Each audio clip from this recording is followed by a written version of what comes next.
xarit Pape Cheikh donc man dama bëggoon ñu ñëwaat ci programme bi parce que li may wax yow candidat nga bu dëkk hors de Dakar bu dëkk ci région yi. nga dëkkuñu fi.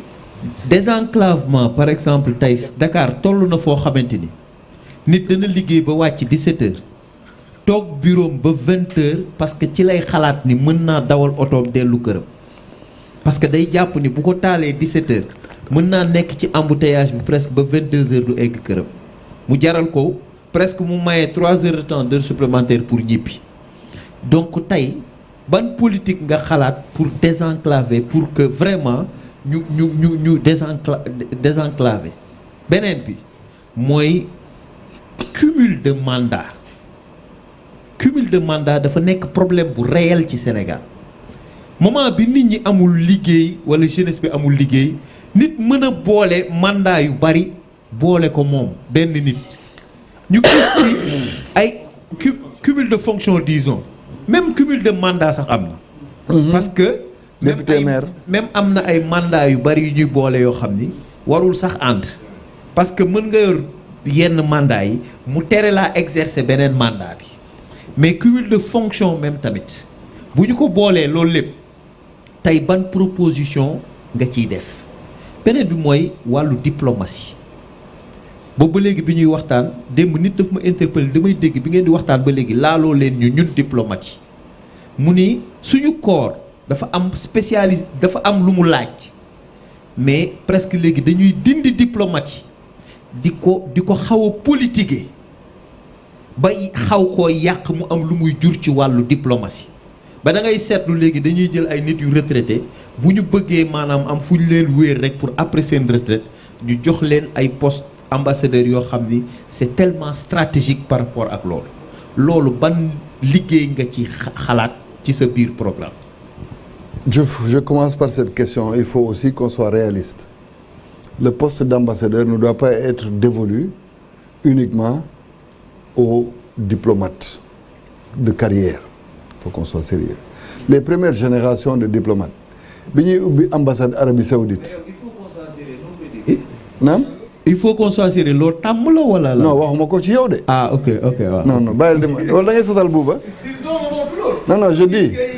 Non, il faut qu'on comprenne les démarches. Dama ne. Non, j'ai pas dit ça pour ça. Je l'ai dit une seule fois, ça le concernait. Aujourd'hui, le diplomate de carrière, d'accord? Il est connu. Et tous les postes stratégiques de la diplomatie du Sénégal sont tenus par les diplomates de carrière.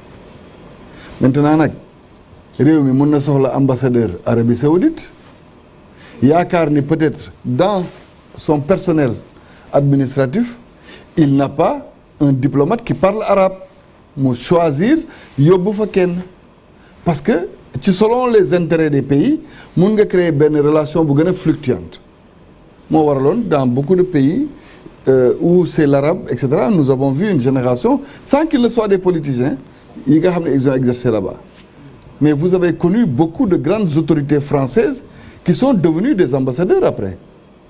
Parce que c'est un poste de prestige qui concerne aussi la représentation du pays. Mais aujourd'hui, si je prends l'ambassadeur du Sénégal à Paris, c'est un diplomate de carrière. Tous les pays qui comptent pour le Sénégal n'accueillent presque spécialement que des diplomates de carrière. Parce que c'est un métier très difficile. Très difficile. Dafa am lu ñuy woowee les codes. Et c'est eux qui connaissent les codes. amul contradiction. Non, amul contradiction. boo ma nee yéen yi gën a am solo dañ koy jox diplôme parce que dafa laaj précision.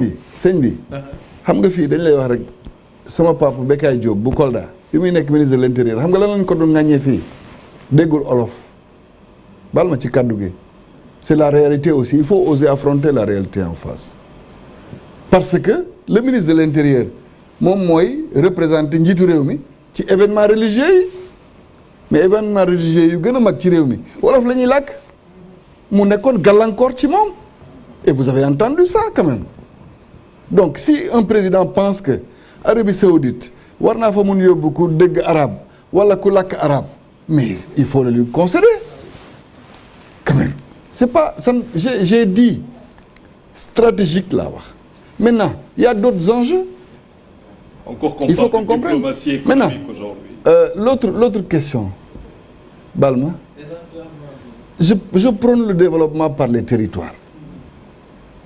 Pourquoi je prône le développement par les territoires? Li gën a encombré suñu ay dëkk boo ko xoolee ce sont essentiellement des jeunes d'abord yi nga xam ne bu dee ils sont actifs dans leur village, ils sont actifs 5 mois bu bëree ba bëri sur 12 5 mois sax ba 6 ñun Casamance la parce que nawet ba muy tàmbali Casamance avril la peut-être mai, mais dans le reste du pays ils sont oisifs donc les 7 autres mois à ne rien faire. Mag sax mun na toog mais xale dafa am curiosité am joie de vivre. Donc si tu développes par les territoires tu prends moins de fixer les jeunes dans les territoires, surtout ci jamono xarala yu bees yi. Jeune bu toog 21 heures gis ay moromam nekk Dakar wala Thiès ñu ngi mel ni bëccëg, mais il va pas être curieux. Au départ d'ailleurs c'est ce qui les amène, c'est l'oisiveté parce que liggéeyuñu. Ils sont sous-utilisés pendant 7 mois defoo dara xanaa parfois léeg-léeg nga dem uti mat pour dimbali sa yaay. Donc moi je prône maintenant un développement par les territoires. Le potentiel qu'il y a dans nos régions, dans nos communes, il faut que ñu mettre ko en exergue, jox ko doole pour que impulsion bi fa war mu am. À côté nga teg ay pôle d'attractivité ci localité yooyu buy waral ku bëgg dund à partir, la vie ne peut pas s'arrêter à 20h, 21h. Et ça c'est le cas dans beaucoup de localités de notre pays. Donc indil matuwaay yi war pour qu'ils aient de l'électricité, qu'ils aient la connectivité.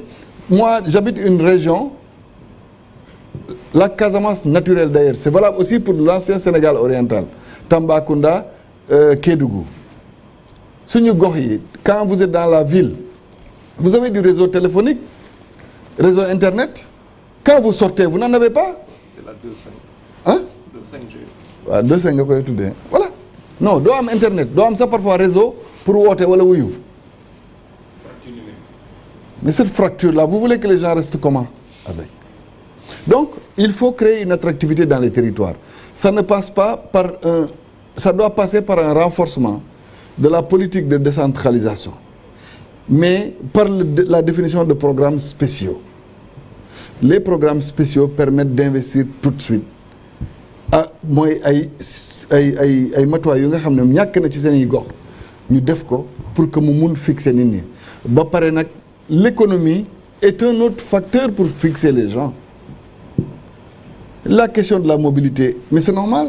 Xam nga Paris maintenant c'est le phénomène inverse, c'est-à-dire les gens quittent, ils ne veulent plus vivre à Paris parce que on a tellement resserré que bu la wóoree ni yow boo dawalee sa oto di liggéey li nga ciy fay ci xaalis du la ko jaral, finalement da ngay uti ngay toxu feneen. Donc on n'a pas créé de mesures contraignantes. Le centre-ville il doit quand même être protégé parce que foofu la ñëpp di dem soit pour liggéey wala pour jënd, mais créer des mécanismes pour protéger le centre-ville. Ba pare nag Badara neexul ba neexul waaye lu ci bëri tamit ñun ñoo deful ay feux de signalisation nag da ngeen koy xeeb, mais fii moom mënuñu réew mi yëpp li mu am ci oto motul le 10e de ce qu'il y a comme véhicule à New York. Mais à New York ça roule, ici ça ne roule pas. C'est ça le problème. Mais parce qu'il n'y a pas de feu de signalisation. Et comment vous pouvez comprendre, tout le Sénégal rentre à partir de 17h ñu jël même autoroute bi mënuñu leen forcer, ñun ñoo moom la mission de service public, mënuñu leen forcer ñu yokk seen i gare de péage. L'autre partie de l'autoroute boo amee naka lañ koy waxee seen carte d'abonnement mais da nga koy seen mu ubbeeku fii da ngay ñëw ba ci baar ba di def nii et on l'accepte. Voilà des sujets yi nga xam ne aujourd'hui si on est bloqué dans l'autoroute à péage, mais c'est les gardes de péage qui nous bloquent. Si tu as un autre, sauf accident yi, il y a que les gardes de péage qui nous bloquent, mais demandons-leur d'enlever cet instrument obsolète là, ñu teg yeneen système de péage yi nga xam ne bu la séenee 20 mètres 30 mètres nga romb. On refuse même, on ne les oblige même pas à réinvestir. Li ci des met des feux de signalisation dans la ville. Beneen bi nag mooy créer de l'attractivité dans les territoires. L'attractivité nag elle est économique, elle est sociale, elle est culturelle et sportive.